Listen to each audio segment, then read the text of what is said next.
Hello, Earth.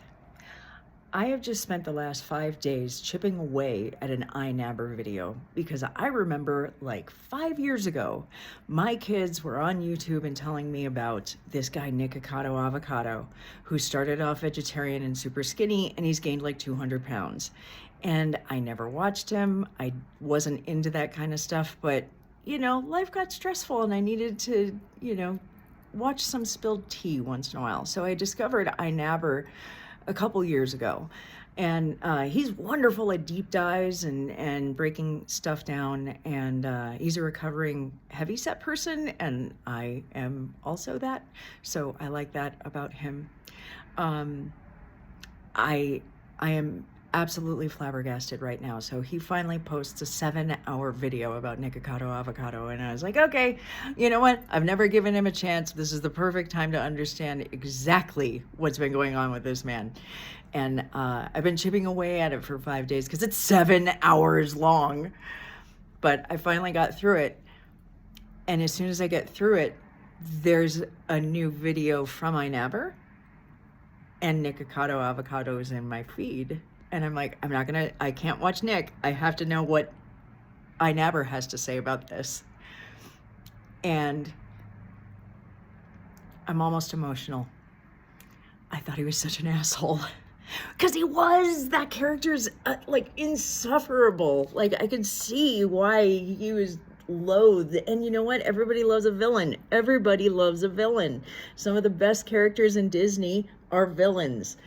And so he did become a villain, but he also was just like obnoxious and like, as Fraser said, he's very repetitive. But it's what people like. I never understood mukbang to begin with, even though I'm a foodie. I am so happy for him, because when he played the violin, he really hit me. Because I'm a musician, my father was a musician, my whole family plays music, and violin is, I don't play it because it's really, really hard. I've always wanted to play cello. I've played guitar, oh my God, for 35 years. But, and not in a row, and I wish I could be so much better. The way Nick plays violin is just astounding to me. He's got passion and feeling, and he really knows his stuff.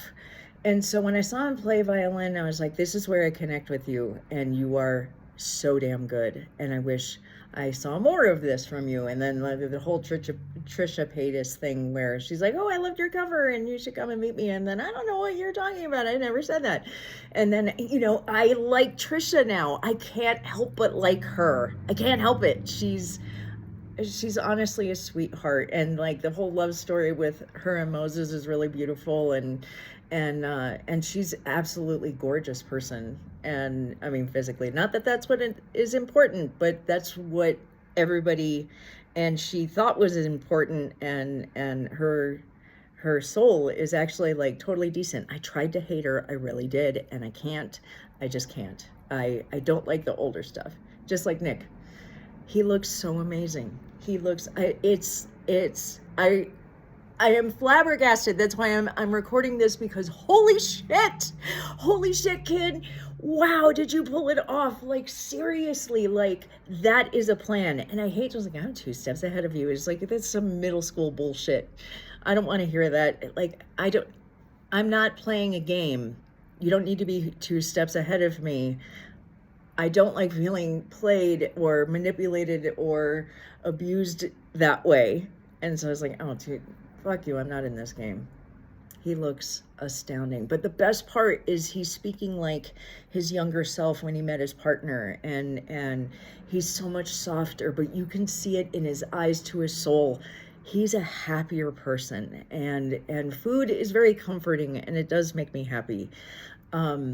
But being able to see my feet also makes me very, very happy. And, I had to have a major surgery, and it wasn't gastro bypass. I had emergency surgery in March, and a lovely side effect is that I have finally lost like 40, 50 pounds, which I have done before, going gluten-free for a year and sugar-free for a year. in a time where there was not gluten-free bread and all the lovely cookies. Like, it was a time where you had to shop at a particular store and make all your own food, and it was like there was one gluten-free pasta that I can make my chicken pasta salad out of. Like, it was work and it was expensive, and I didn't stay with it, and I gained all the weight back. And I've been working on my weight my entire life.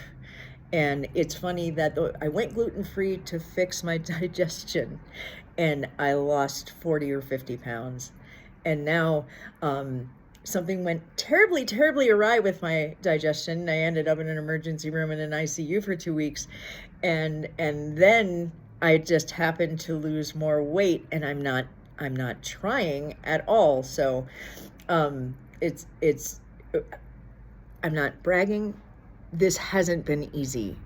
It's a lovely gift that I've gotten after going through a completely traumatic thing. And I'm going to work my ass off to keep it this way. But I'm flabbergasted. I am floored. Nick, you have done an amazing thing, and it's not the play of it, it's the health of it, it's the beauty of you now that is what's amazing about it. And I'm not going to watch you eat food because that's not my favorite thing, but I can't wait to see what happens next. Like, I never fucking thought I'd say that. I can't believe it. I'm doing this in one take. I'm uploading it. I am blown away.